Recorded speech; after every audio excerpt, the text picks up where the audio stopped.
Hello everyone, हमारे solid state का जो चैप्टर है उसको कंटिन्यू करते हैं। तो कल हमने पढ़ लिया था ये बॉडी सेंटर्ड में 2 एटम होंगे, एफसीसी में 4 एटम होंगे और प्रिमिटिव में 1 एटम होगा। ठीक है, अब आज हम क्या है क्लोज पैक स्ट्रक्चर देखते हैं। तो ये क्या है अरेंजमेंट के बारे में बताता है कि सॉलिड स्टेट में जो हमारे एटम्स उनके अरेंजमेंट कैसे कैसे है। तो मोटा मोटा मैं इसमें बता देती हूँ, ज़्यादा इंपॉर्टेंट जो चीज़ें हैं बस वही मैं बता रही हूँ यहाँ पे। तो ये देखो क्या है, अगर एटम्स को एक लाइन में हम रखते जाएंगे तो ये क्या हो जाएगा, वन डायमेंशन हो जाएगा। ठीक है, इसकी कोऑर्डिनेशन नंबर क्या होता है? कोऑर्डिनेशन नंबर का मतलब क्या होता है? देखो, कोऑर्डिनेशन का नंबर का मतलब है कि जिस एटम को हम देख रहे हैं ना वो कितने एटम से सराउंड है। जैसे इसकी बात करते हैं तो ये क्या है, एक इधर एटम है इससे और एक ये जो एटम है इससे सराउंड है, तो इस एटम का कोऑर्डिनेशन नंबर क्या हो गया, 2 हो गया। यहाँ लिखा हुआ है number of nearest neighbour of particle, जो उसके बिल्कुल पड़ोसी है, बिल्कुल पास में है, जो नियरेस्ट है, सबसे पास में है, उनको हम क्या बोलते हैं, कोऑर्डिनेशन नंबर बोलेंगे। तो वन डायमेंशनल में क्या हो जाएगा हमारा, कोऑर्डिनेशन नंबर 2 हो जाएगा। ऐसे ही एक लाइन के साथ साथ हम दूसरी लाइन को अगर लगा देते हैं, जैसे इधर इसके साथ ये इधर एक ही डायरेक्शन में, तो क्या है वो 2D अरेंजमेंट हो जाएगा। ठीक है, अब इसमें क्या है कोऑर्डिनेशन नंबर चेंज हो गया। अब देखो जैसे ये एक रेक्टेंगल या स्क्वायर टाइप में कुछ बना रखा है, इसमें देखो जो बीच वाला आइटम हम इसको देखते हैं, ये कितने, जो सबसे पास इसके जो एटम है वो कितने एटम से ये सराउंडेड है, तो ये 1 2 3 और 4 से है, तो इसका क्या कोऑर्डिनेशन नंबर 4 हो गया। ठीक है, लेकिन अब इसको हम दूसरी, ये है ए अरेंजमेंट, लेकिन इसको हम ऐसे भी तो अरेंज कर सकते हैं ना कि ए और बी बिल्कुल पास में। तो इस फिर अब इसकी अरेंजमेंट देखेंगे तो ये क्या है, 6 से अरेंज है। तो इनकी जो अरेंजमेंट के बेसिस पे क्या है, हम इसके कोऑर्डिनेशन नंबर को चेंज कर सकते हैं। अगर ए अरेंजमेंट होगी मतलब बिल्कुल एक एक दूसरे के ऊपर अगर हम एटम्स को अरेंज कर रहे हैं ऐसे, तो ये क्या है 4 कोऑर्डिनेशन नंबर हो जाएगा। और इन बिटवीन हम जैसे एक अलग लेयर, फिर दूसरी अलग लेयर, फिर सेम लेयर, अलग लेयर, तो ये क्या है इसका 6 कोऑर्डिनेशन नंबर्स हो जाएगा। तो इसको फर्स्ट वाले को हम क्या बोलेंगे, square close packing, sorry first वाले को हम क्या बोलेंगे, स्क्वायर क्लोज पैकिंग। एक सेकेंड, ये स्क्वायर बना रहा है और इसको क्या बोलेंगे, हेक्सागोनल क्लोज पैकिंग। ठीक है, तो ये अरेंजमेंट के बेसिस पे हम इसको डिफाइन कर रहे हैं। इसके बाद है 3D वाली। ये क्या है, जैसे कि अब इसके साइड में लगा होता, अब क्या है स्पेस में अगर हम तीनों डायमेंशन में एक्स वाई जेड तीनों में लगा देंगे तो ये क्या हो जाएगी, 3 डायमेंशन क्लोज पैकिंग। ठीक है, तो ये क्या बनेगी, एक क्यूब की फॉर्म में हमें यहाँ पे दिखेगी। ठीक है, तो ये 3 तरह की यहाँ पे पैकिंग होगी, जैसे दिखा रखी TOT, ये ऊपर नीचे मतलब नीचे रखा, मतलब 2D में ऊपर नीचे ये जो लगी हुई थी यहाँ पे लेयर ये और ये, अब इनके ऊपर कोई तीसरा आइटम रख दिया हमने, तो ये क्या हो जाएगा 3D। अब 3D को है ना हम फर्दर 2 चीज़ें इसमें और पढ़ने वाले हैं। अब क्या है, ये इसके ऊपर रखने के कारण, सॉरी एक सेकेंड, ऊपर रखने के कारण क्या है इसमें खाली जगह बन गई है, जिसको हम क्या बोल रहे हैं, वर्ड। जैसे कि ये ए बी जो टाइप अरेंजमेंट थी वो अरेंजमेंट है 2D में। अब इसके ऊपर हमने तीसरा आइटम रख दिया तो अब ये 3D अरेंजमेंट होगी। लेकिन 3D अरेंजमेंट के कारण बीच में देखो जैसे एरो से दिखा रही है कि टेट्राहेड्रल होल बन गया है। इस होल को हम क्या बोलते हैं, वर्ड बोलते हैं। ठीक है, तो ये क्या है, टेट्राहेड्रल होल या फिर टेट्राहेड्रल वर्ड बोलेंगे इसको। वर्ड का मतलब क्या होता है, होल या खाली जगह। ठीक है, अब दूसरी टाइप की क्या है, जैसे ये 3 है, ये भी ए बी टाइप हो गया ना, ये ए और बी टाइप।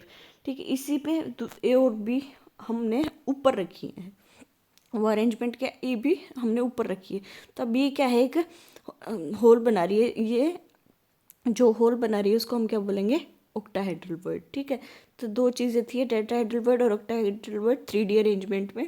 इस पे क्वेश्चन आ जाते कि देखो, एक इस पे इम्पोर्टेंट बात ये है कि मतलब एक जो लेटिस है ना उसमें n नंबर ऑफ स्फेयर हैं। ठीक है, n एटम से या स्फेयर से बना है, तो उसमें हम क्या देखेंगे, अगर वो 3D में अरेंजमेंट है तो उसमें हम क्या कहेंगे, उसमें ऑक्टाहेड्रल वर्ड कितने हैं, n ही है, मतलब जितने स्फेयर हैं उतने ही वो क्या बनाएगा, वर्ड बनाएगा।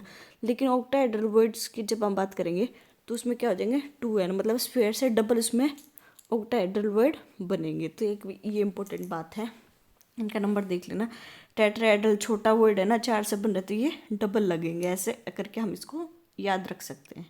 ठीक है, हमारा नेक्स्ट जो इम्पोर्टेंट टॉपिक है वो है पैकिंग एफिशिएंसी का, मतलब कि कितनी अगर स्फेयर्स को हम किस तरह से अरेंजमेंट करें कि हमारी जो वो है ना मैक्सिमम पैकेजिंग हो जाए, उनकी मैक्सिमम से मैक्सिमम स्फेयर हो जाए, उसको क्या हम बोलते हैं पैकिंग एफिशिएंसी। तो अलग अलग टाइप की जो ये हमारे लेटेस्ट सेल्स थे, यूनिट सेल्स थे, इसके अलग अलग क्या है पैकिंग एफिशिएंसी। तो सबसे पहले हम क्या है एचसीपी के बारे में पढ़ेंगे, जो सिंपलेस्ट क्यूबिक स्ट्रक्चर है हमारा, उसके बारे में पढ़ेंगे। तो देखो ये एक जो यहाँ पे क्यूबिक क्लोज पैकिंग ये दे रखा है ना, इसको एक बार गौर से देखना, ठीक है। अब इसको हम एक फेस को स्टडी कर रहे हैं, इस पे ध्यान देना। इसमें क्या कर रखा है, इसका जो फेस डायगोनल है उसके फेस डायगोनल पे 3 स्फेयर आएंगे यहाँ पे ए बी और सी नाम से, ठीक है।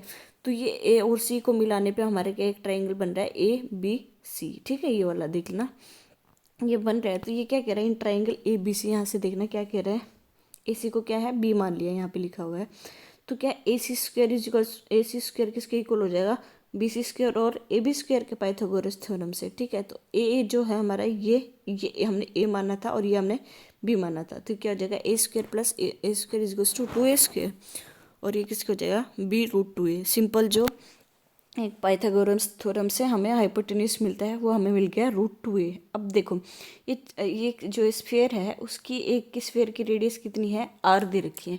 तो अब ये देखना यहाँ पे, यहाँ से एक r, फिर ये इस वाले स्फीयर में 2r हो जाएंगे, क्योंकि पूरा डायमीटर लेंगे तो r करके कन्वर्ट कर देंगे। तो एक r ये 2r और एक ये r, टोटल कितने हो गए हमारे पास 4r हो गए। और ये किसके इक्वल है b के इक्वल। तो हम क्या लिख सकते हैं, एक तो ऊपर हमारा b आया है यहाँ से, एक तो b यहाँ से आया है किसके इक्वल रूट 2a के इक्वल, और एक b हमारा है 4r के इक्वल, ठीक है। तो हम इन दोनों को इक्वल रख सकते हैं। तो यहाँ से हमने क्या है a निकाल लिया, ये क्या आ जाएगा 4r बाई रूट 2 या फिर 2 रूट 2r, ठीक है। या फिर r भी हम यहाँ से निकाल सकते हैं, इधर इसको a को 2 रूट 2 को नीचे ले जाएंगे तो यहाँ से हमें r भी मिल जाएगा, ठीक है। हमने यहाँ से क्या निकाल लिया रेडियस निकाल ली है या फिर a निकाल लिया, दोनों ही एक ही बात है, ठीक है। तो ये रिलेशनशिप याद रखना, ये काफ़ी इंपॉर्टेंट हो जाता है ये वाला, इसको याद कर लेना कि एक a है वो किसके इक्वल है 4r बाई रूट 2 या फिर 2 रूट 2r के। मैंने तो याद रख रखा है कि a को 2 रूट 2r से, क्योंकि जो बॉडी सेंटर्ड वाला है ना वहाँ पे 2 की जगह 3 आ जाएगा, तो ऐसे हम कंपेयर करने में इजी हो जाएगा और याद रखने में भी इजी हो जाएगा। तो इसको ऐसे याद रख लो a is equals to 2 root 2r, ठीक है। अब आगे काम देखते हैं कि पैकिंग एफिशिएंसी क्या होती है। तो पैकिंग एफिशिएंसी क्या है, हमारे पास volume occupied by 4 sphere in the unit cell. एक सेकेंड,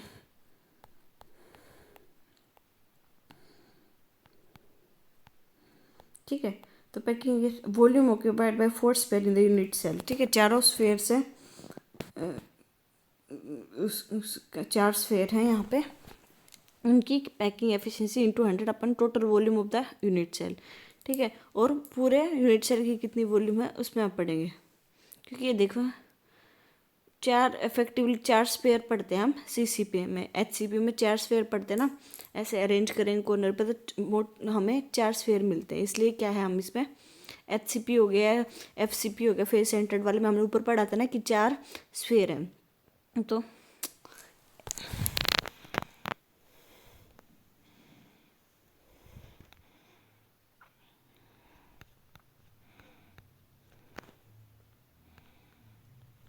सॉरी 4 स्फीयर पढ़ा था ना, तो एक स्फीयर की वॉल्यूम कितनी होती है 4/3 पाई आर क्यूब। ये फॉर्मूला है मेंसुरेशन का, 4 × 4/3 पाई आर क्यूब इंटू 100। और नीचे क्या है total volume of the unit cell. अब यूनिट सेल की एक लेंथ का क्या नाम है ए, तो वो ये क्यूब ही हो गया ना, क्यूब की वॉल्यूम क्या होती है ए क्यूब, ठीक है। और ऊपर हमने निकाला ए किसके बराबर है 2 रूट 2r के, तो ए की जगह यहाँ पे हमने 2 रूट 2r लिख दिया।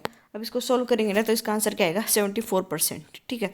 तो याद रखना एचसीपी हो या एफसीपी फेस सेंटर्ड क्यूबिक जो पैकिंग है उनकी क्या है 74% है, ठीक है।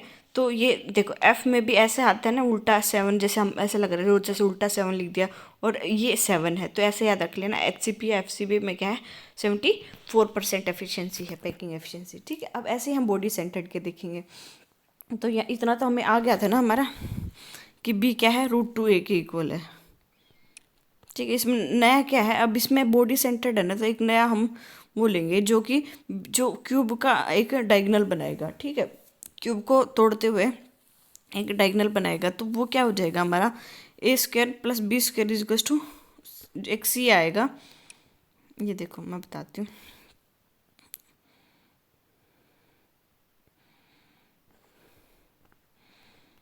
देखो इसमें क्या हमने ए एफ और डी ये वाला हमारा वो ट्रायंगल देखना, तो इसमें क्या है, ये हो गया डायगोनल हैं, और ये एफ डी और ये ए डी ये क्या हो जाएंगे हमारे ये क्या है फेस वाली जो हमने निकाली थी नीचे, ये फेस हो गया ना ये नीचे वाला। इस फेस पे क्या है ये बी, अभी जो हमने पीछे HCP में निकाली थी तो ये हमने बी माना था, ठीक है। और ये जो नया डायगोनल बना है ये वाला ये सी है, और ये ए तो है ही जो हमारा क्यूब है उसकी ए, तो ये सी स्क्वायर किसके इक्वल हो गया ए स्क्वायर प्लस में बी स्क्वायर, ठीक है। और अभी हमने पीछे पढ़ा था ए स्क्वायर किसके बराबर है 2a स्क्वायर के, सॉरी बी बी बी यहाँ पे देखो बी क्या है, एक सेकेंड, ये बी देखो √2a है, तो बी स्क्वायर क्या हो जाएगा 2a स्क्वायर के इक्वल हो जाएगा। तो ऐसे में हमारे पास सी आ जाएगा, सी क्या हो जाएगा √3a, ठीक है, ये आ गया सी। अब देखो आगे देखते हैं, तो ऐसे ही रीअरेंज करके इसको फिर से हम 4r के इक्वल रख सकते हैं, जैसे कि हमने पीछे रखा था r 2r यहाँ से और एक r √3a को 4r के इक्वल रखेंगे तो a क्या आ जाएगा, अब की बार हमारे पास ये आ जाएगा √3/4a, सॉरी 4√3, ठीक है। ए आ गया यहाँ पे। अब क्या है ए की वैल्यू तो हमने रखनी थी यहाँ पे।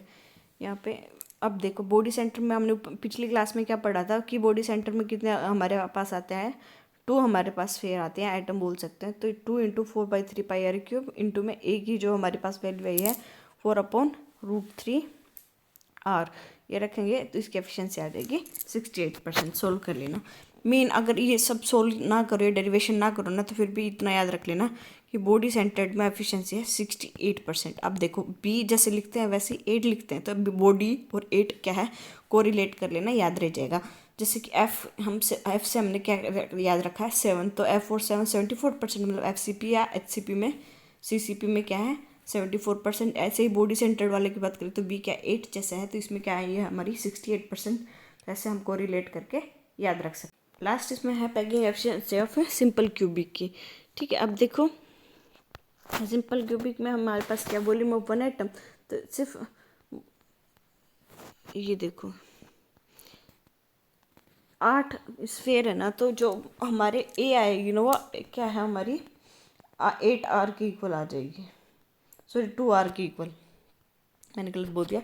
जो हमारी ए है यहाँ से देखो डायरेक्ट दिख रहा है कि हमारी जो ए है वो क्या है 2r के इक्वल, एक की r और एक की ए है, ठीक है। बाकी इसमें क्या है सिंपल क्यूबिक में तो एक ही एटम होता है ना, तो एक एटम की तो वॉल्यूम कितनी आएगी 4/3πr³ और नीचे a³ ए क्या है हमारे पास, एक ए है 2r के इक्वल है, तो ये क्या हो गया 8r³ और सिंपल। तो इसको सिंपल सॉल्व करेंगे तो हमारे पास क्या आ जाएगी 52%, ठीक है। फिर से मैं लिख देती हूँ FCP वाले की फेस सेंटर वाले की एफिशिएंसी है 74%, बॉडी सेंटर वाले की है हमारे पास 68%, और जो सिंपल क्यूबिक उसकी आ जाएगी 52.4, ठीक है। ऐसे याद रख लेना। दूसरा तरीका याद रखना चाहो तो ऐसे याद रख लेना, सिंपल क्यूबिक में हमारे पास एक स्फेयर आता है ना, एक एटम जो पिछले उसमें पढ़ा था, तो सबसे कम इसकी बॉडी सेंटर में हम 2 स्फेयर पढ़ते तो उसकी थोड़ी सी ज़्यादा 68, और FCP में 4 एटम पढ़ते हैं तो ये 74 इसकी सबसे ज़्यादा। तो ये याद रख लेना, डायरेक्ट क्वेश्चन आता है कि FCP की पैकिंग एफिशिएंसी बता दो, बॉडी सेंटर की एफिशिएंसी बता दो, और या फिर सिंपल क्यूबिक की, ठीक है। ऐसे याद रख लेना।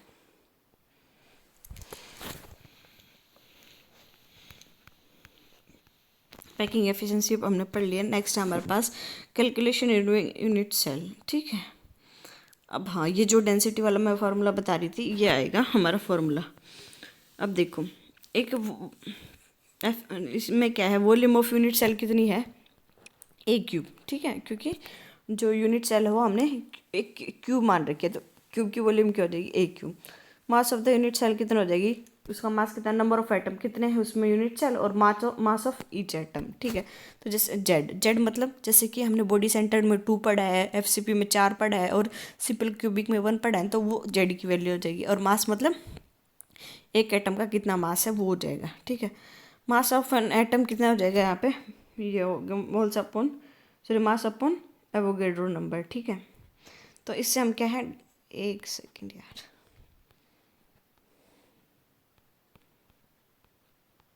रखेंगे तो क्या डेंसिटी क्या हो जाएगी, मास ऑफ एक unit cell upon volume, mass upon volume होता है ना, तो एक यूनिट की जो मास है वो कितना हो जाएगा हमारे पास, जेड इंटू एम, जैसे हमने पीछे पढ़ा था, और वॉल्यूम ए की क्यूब, और एम की जगह हमने क्या रिप्लेस करा, एम बाई एन ने, वो यहाँ पे कर देंगे। तो ये अपन आएगा density is equal to Z into M upon a cube N A. ये बहुत फेमस सी ट्रिक है इसको याद रखने के लिए कि डेंसिटी को हम जमना से याद रख सकते हैं, जमना, ठीक है। तो जेड एम से तो ये, और ए क्यूब तो याद ही रह जाता, और नीचे एवोगेड्रो नंबर, जैसे भी याद रखना चाहो याद रख सकते हो। ये है डेंसिटी निकालने का फॉर्मूला। इस क्वेश्चन पे बहुत सारे न्यूमेरिकल बन सकते हैं। कई बार क्या है, जेड निकालने को पूछ लेते हैं, डेंसिटी दे देंगे। ए तो बहुत बार निकालने को पूछते हैं कि यूनिट सेल की लेंथ कितनी है, ये ए हो जाएगा। मास पूछ लेंगे कई बार, ठीक है। कई बार क्या है, जेड पूछ लेंगे। जेड पूछने से जैसे कि हमारे पास जेड पता करवाएंगे, जेड पता चल गया कि जेड हमारे पास 2 आया, तो टू आने पर फिर ये पूछ लेंगे किस टाइप की ये यूनिट सेल है, तो 2 आएगा तो बॉडी सेंटर्ड हो गया। 4 आ जाएगा तो हमारे पास क्या है, फेस सेंटर्ड वाला है। तो इसी को रीअरेंज करके कई क्वेश्चन बन सकते हैं, ठीक है। जैसे कि ये क्वेश्चन दे भी रखा है नीचे, इसमें एटॉमिक मास निकलवा रखा है, इसमें ये देख लेना, एग्जाम्पल है ये। नेक्स्ट है इम्परफेक्शन इन सॉलिड, ठीक है। 2 टाइप के इम्परफेक्शन, मतलब कि देखो अब क्रिस्टल स्ट्रक्चर हम बना रहे हैं तो कोई भी चीज़ परफेक्ट तो होती नहीं है, इसमें कुछ ना कुछ इरेगुलरिटीज़ या कुछ ना कुछ डिफेक्ट तो ज़रूर आता है अरेंजमेंट होने में। तो जो डिफेक्ट्स हैं वो भी क्या है, अलग अलग तरीके से यहाँ पे इन्होंने डिवाइड कर रखे हैं। इनको क्या बोलते हैं, पॉइंट डिफेक्ट बोलते हैं। Point defects can be classified into 3 types, ठीक है। स्टोशियोमेट्री डिफेक्ट, ये स्टोशियोमेट्री, इम्प्योरिटी डिफेक्ट और नॉन स्टोशियोमेट्री, ठीक है। स्टोशियोमेट्री डिफेक्ट कौन से होते हैं, there are points defect that do not disturb the stoichiometry of the solid. जैसे 2NaCl लिख दिया, तो अगर कोई पॉइंट इफेक्ट आएगा ना, तो इसकी जैसे आगे जो नंबर लिख रखा है ना, इस पर कोई फ़र्क नहीं पड़ेगा, तो वो क्या है, स्टोशियोमेट्री डिफेक्ट्स हो गए। ये क्या होते हैं, वैकेंसी डिफेक्ट होते हैं। इसमें क्या है, ये 2 तरह के होंगे, एक तो इंटरस्टिशियल और एक स्टोशियल डिफेक्ट। इंटरस्टिशियल डिफेक्ट क्या होते हैं, व्हेन सब constituted particle occupy an interstitial site the crystal is said to, ठीक है। अब जैसे कि ये अरेंजमेंट थी, यहाँ से एग्जांपल से देखो, वैकेंसी डिफेक्ट है। इंटरस्टिशियल में बताती हूँ, ठीक है। तो वो क्या है, यहाँ से इसके यहाँ पे आना चाहिए था ये सर्कल, लेकिन ये यहाँ से मिस हो जाता है। मिस होके क्या है, यहाँ तो कहीं बीच में आ जाएगा, ठीक है। तो उसको क्या बोलते हैं, इंटरस्टिशियल डिफेक्ट, ठीक है। अपनी साइड छोड़ के दूसरी जगह पे आ जाएगा, इसके कारण डिफेक्ट पैदा हो गया ना, कि अरेंजमेंट तो ऐसे होनी चाहिए थी भाई, सारे इक्वल होने चाहिए थे, लेकिन यहाँ से गायब हो गया और बीच में कहीं आ गया, ठीक है। तो इसको बोलते हैं इंटरस्टिशियल डिफेक्ट। इसमें क्या है, ये देखो, defect increase the density of the substance. अब देखो डेंसिटी बढ़ जाएगी, क्योंकि क्या है, बीच में आ गया ना वो, तो पास पास हो जाएंगे, इसके कारण क्या है, इसकी डेंसिटी बढ़ जाएगी। दूसरा है हमारे पास स्कोट की डिफेक्ट। इसमें क्या होता है, sorry, vacancy and interstitial defect explain above can be shown by the, ये था हमारा इंटरस्टिशियल डिफेक्ट। सॉरी मैंने वो जब ये मैंने एक्सप्लेन करा ना, इसमें होता था इंटरस्टिशियल डिफेक्ट, और लेकिन ये जब दिखा रखा है ये वैकेंसी डिफेक्ट है। मतलब क्या है, एटम यहाँ से चला जाएगा, लेकिन यही यहाँ नहीं रहेगा, वो कहीं बाहर ही चला जाएगा, ठीक है। ये देखो, जैसे कि इंटरस्टिशियल वाला मैंने एक्सप्लेन करा था ना, वो तो ये है कि यहाँ से उठ के कहीं बीच में आ गया, ठीक है। तो ये पास पास हो गया ना, तो इसके कारण क्या है, डेंसिटी बढ़ जाएगी उस क्रिस्टल स्ट्रक्चर की। लेकिन जो वैकेंसी डिफेक्ट है ना, उसमें क्या है, ये उठ के कहीं बाहर ही चला जाएगा। कोई इलेक्ट्रॉन हो गया, इलेक्ट्रॉन की फॉर्म में, आयन की फॉर्म में, उस क्रिस्टल स्ट्रक्चर को छोड़ के चला जाएगा। इसके कारण क्या है, इसकी जो डेंसिटी है वो कम हो जाएगी, ठीक है। तो याद रखना, ये पूछ ले किस कौन से डिफेक्ट में डेंसिटी कम होती है, तो वो होती है वैकेंसी डिफेक्ट में।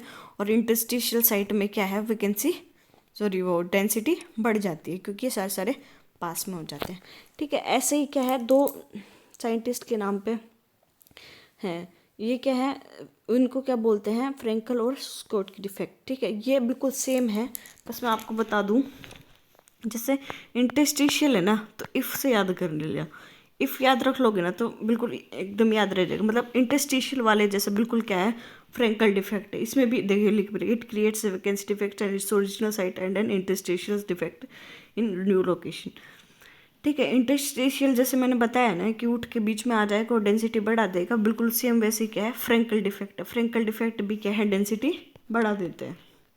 और दूसरा रहा है स्कोट की डिफेक्ट।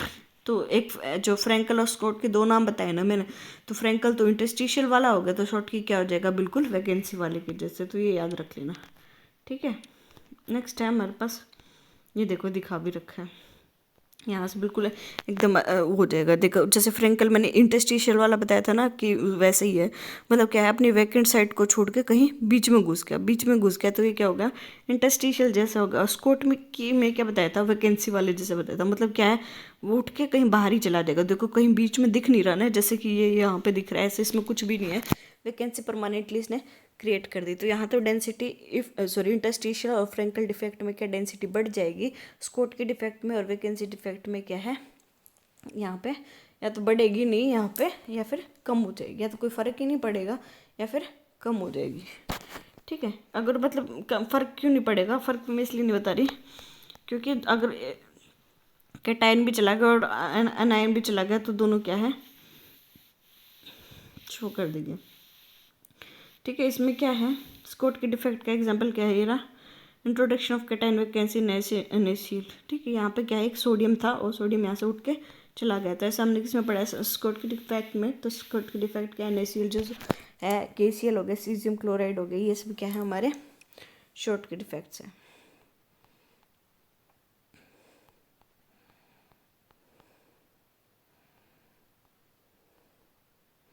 ठीक है। The cationic vacancy thus proved is equal to number of similarly example are ये है। अब ये है नॉन स्टोकियोमेट्री डिफेक्ट्स, ठीक है। मेटल एक्सेस डिफेक्ट या मेटल डिफेक्ट्स।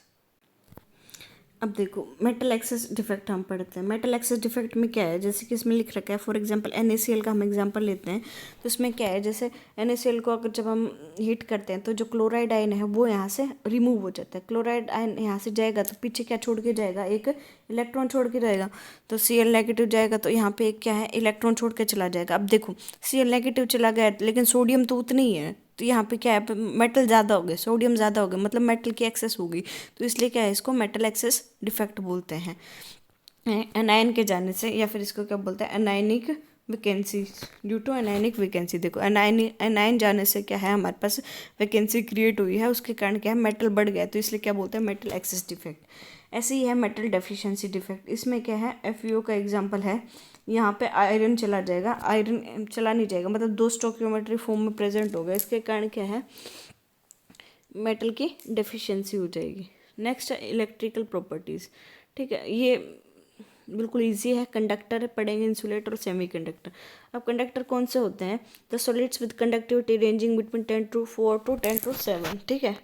10 की पावर 4 से 7 की जिनकी कंडक्टिविटी है वो क्या है कंडक्टर है। इंसुलेटर की कितनी हो जाएगी -20 से -10, और इनके बीच की है वो सेमी कंडक्टर। मतलब जो कंडक्टर होते हैं वो तो सबसे ज़्यादा इलेक्ट्रिसिटी कंडक्ट करते हैं, हीट भी कंडक्ट करते हैं, इसलिए उनको क्या कहते हैं कंडक्टर कहते हैं। लेकिन इंसुलेटर क्या है वो बिल्कुल ही कोई हीट या कोई भी इलेक्ट्रिसिटी कंडक्ट नहीं करते, इंसुलेटर है। सेमी कंडक्टर के होते हैं वो कर भी सकते हैं और नहीं भी कर सकते, अगर उन्हें ऐसी टेम्परेचर कंडीशन या प्रॉपर्टीज़ प्रोवाइड कराई जाए तो वो कई बार क्या है शो कर देते हैं, ठीक है।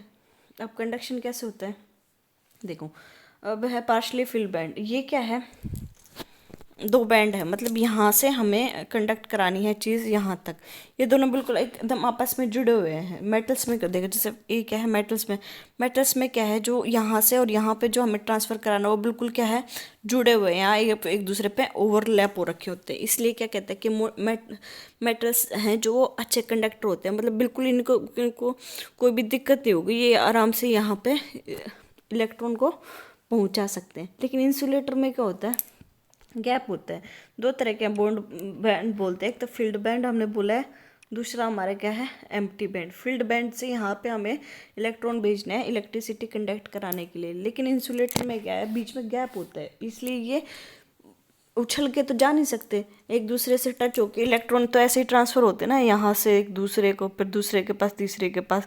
वो ऐसे तो नहीं उछल के यहाँ पे एकदम चला गया। तो उछलने के लिए ये गैप को फिल नहीं कर सकते, इसलिए इंसुलेटर क्या कंडक्ट नहीं कर सकते। लेकिन सेमीकंडक्टर में क्या है, ये गैप कम है, ये कवर हो सकता है अगर हम ऐसी कोई टेम्परेचर कंडीशन प्रोवाइड करा दें। टेम्परेचर प्रोवाइड कराने से क्या है, इलेक्ट्रॉन की स्पीड बढ़ जाएगी और वो वहाँ यहाँ से मूव कर सकते हैं।